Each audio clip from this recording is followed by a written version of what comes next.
Hello mga kamisyon, nalang ko simpleng reminders nimo. And of course, gusto ko mahatag ani nga verse. Sa Matthew 24 verse 14, the Bible says, "And this gospel of the kingdom shall be preached to all the world for a witness unto all the nations, then the end shall come." So try to imagine upon this scripture. Even Jesus said, if this gospel, what the gospel means, the gospel is referring to Christ Jesus himself, about his sacrifices, about the cross. That's the message of the gospel. What Jesus did at the cross. He died, he was buried, and resurrected. So if this message of the gospel shall be preached throughout the world for a witness unto all the nation, and the end shall come. Aside ba kayo mga higala, mga kamisyon, bisan sa social media, grabing pagwali sa maayong balita, grabing pagwali sa Ebanghelyo. Doon ay gipanggamit sa Ginoo nga bisan mga bata, walay gipiling edad, doon ay dagwali karon. Dili na to malikayan na po yung mga tao nga di ganang paminaw, na yung mga taong di mo tuo, pero choice na sa tao. Pero makaigsunan, ang Bible is very clear.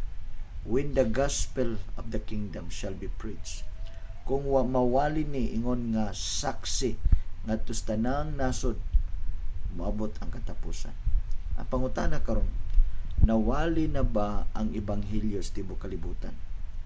Nagtuo ko makaigsunan nga halos na gyud tibuok kalibutan nawali. And I'm pretty sure nga kung imo ning i-percentage makaigsunan, possible nagtuo ko nga nanani sa mga 99% nawali na. So posible ba nga duol na ang pagbalik sa Ginoo? Ang gisgutan sa Bible nga moabot ang katapusan. Unsa nga klase nga katapusan? Posible nga mobalik na si Jesus. Posible makaigsunan nga murul ng Antikristo. Posible nga kuhaon na sa Ginoo ang church, ang believers. Gitawag na tong the rapture of the church. Or posible pagkaha nga katapusan na nimo. Makaigsunan ko higala, importante mawali ang Ebanghelyo. Kaya ang Ebanghelyo mao'y gahom sa Dios alang sa kaluwasan sa Hudyo o sa mga Greko. Sa Roma 1 verse 16. Ang kabubuton sa Dios mawali ang Ebanghelyo. Kay dili but ang Dios malaglag ang tao. Ang pangutana karon, ikaw nawalihan na ba ka? Or kaha nawalihan na ka pero nagtingol-tingol lang ka. Wala nimo gi-treasure. Wala nimo gibalyo ang mensahe sa kaluwasan. Igsoon ko higala, ang importanteng iwali karon, dili lang ang atong reliyon, dili lang ngalan sa atong reliyon, apan sumala sa Bible nga iwali ang maayong balita, iwali ang Ebanghelyo, kay mao kini ang saksi ngadto sa tanang kanasuran aron moabot ang katapusan.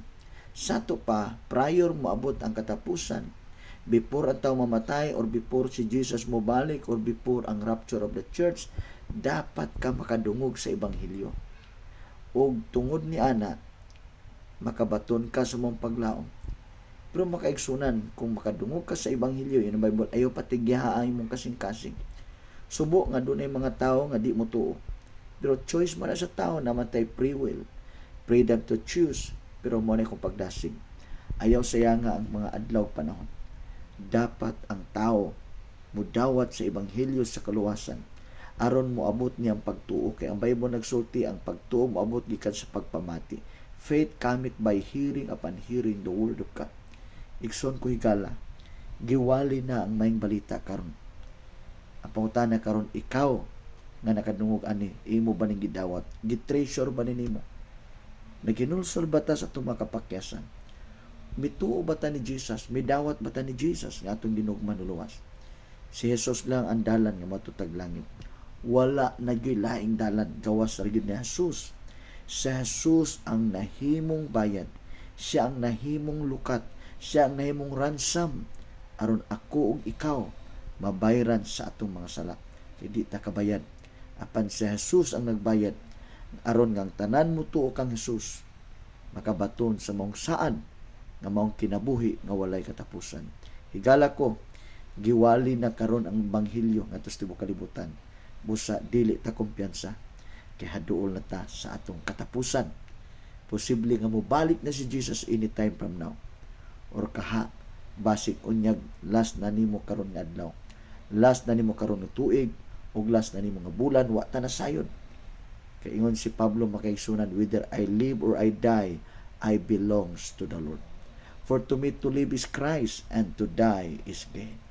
Igsoon ko gigala ay mga tao mingon nga di ko motuan ang mobalik na ang Ginoo sa una pa man ang awali. Higala pasalamat ka nga buhi pagkakaron. Kay kung wa kami tuo nga mobalik si Jesus or mobalik na si Jesus, ang delikado unang maabot nimong kamatayon. Mutuo ba ka nga nakikamatayon? Na dapat mutuo ka nga mobalik si Jesus na magalit tay kamatayon, mobalik pa ka si may tungod pa ka sa pagbalik ni Jesus.